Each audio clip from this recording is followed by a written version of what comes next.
Hi, my name is Ryan, Hiring Guru, with today's hiring tip. Today we're going to talk about the attraction funnel, but we're going to specifically talk about how you can increase the number of ad views from the job boards where you post your job. Now stick around to the end. I've got a special worksheet that goes along with this that will help you pick the best keywords for the job based on which ones job seekers are looking for the most. It ties right into exactly what we're talking about today, so make sure you stick around to the end and download that worksheet.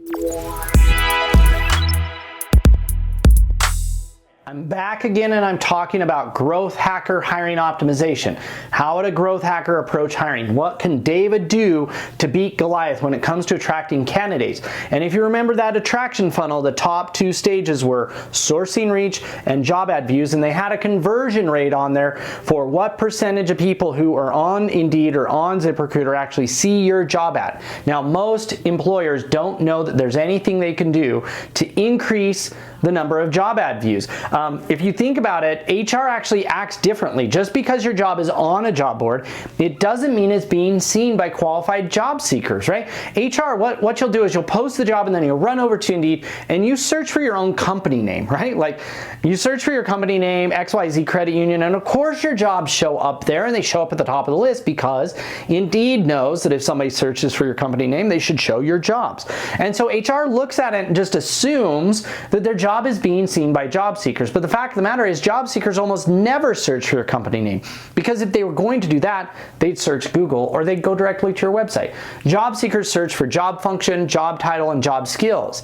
They search for keywords, not company names. And so the problem becomes that if you as an HR person or a hiring manager or poster or whoever, if you're not going to the job boards and searching for the right words, you won't notice that your job just doesn't stack up against the competition. It doesn't show up high on the list.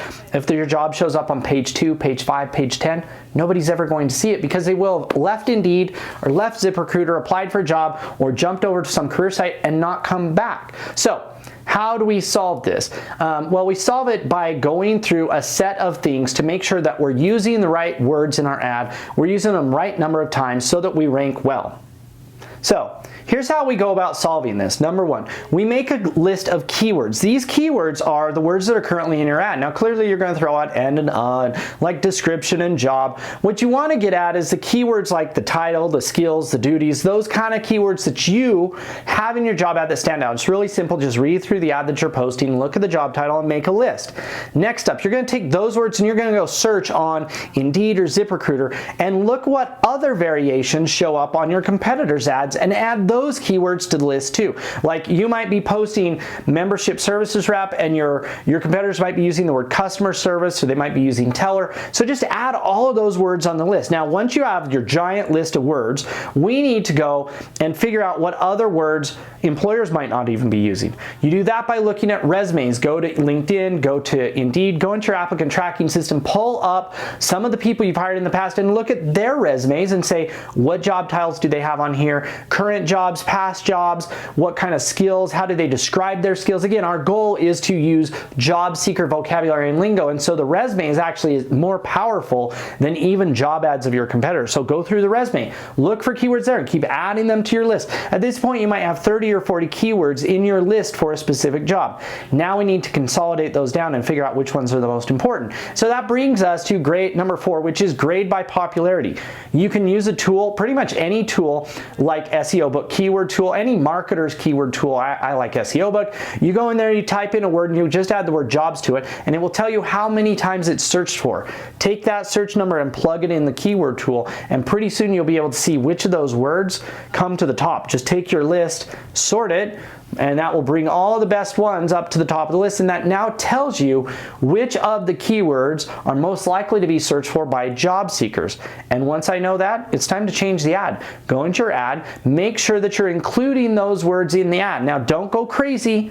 Don't like say the same word over and over and over again. Make sure that the ad still sounds like a human wrote it, like it would make sense to a human, but go and add those keywords, those top ones, into the ad. Now, generally speaking, you can only target 1 or 2 keyword phrases with an ad really effectively. There might be 3 or 4 more phrases that you could add in just as kind of side notes, but don't try to target 50 words with one job ad, because again, the test here is when you get done, the job ad still needs to sound good to a human. because it won't do you any good to rank at the top just to have nobody apply because the job ad sounds weird. So again, go through those steps. Number one, make a keyword list. Look at the jobs from your competitors and other variations. Look at resumes to see what job seekers refer to in their resume. Grade them by popularity using SEO Book's keyword tool. It's free. You just have to sign up for an account. And then number 5, change your ad and make sure that those words show up enough times in the ad body so it will rank up. Those are the 5 steps. Now again, I told you if you stuck around to the end, I would provide you with access to our keyword picker tool. It's basically a worksheet that will let you walk through exactly what I've talked about. You'll be able to list your keywords, you'll be able to put in their popularity rank, it includes link to all the sites that I've talked about, and then it will help you then understand what to do with those words next. So make sure you go and download the worksheet. Until next time, good luck hiring.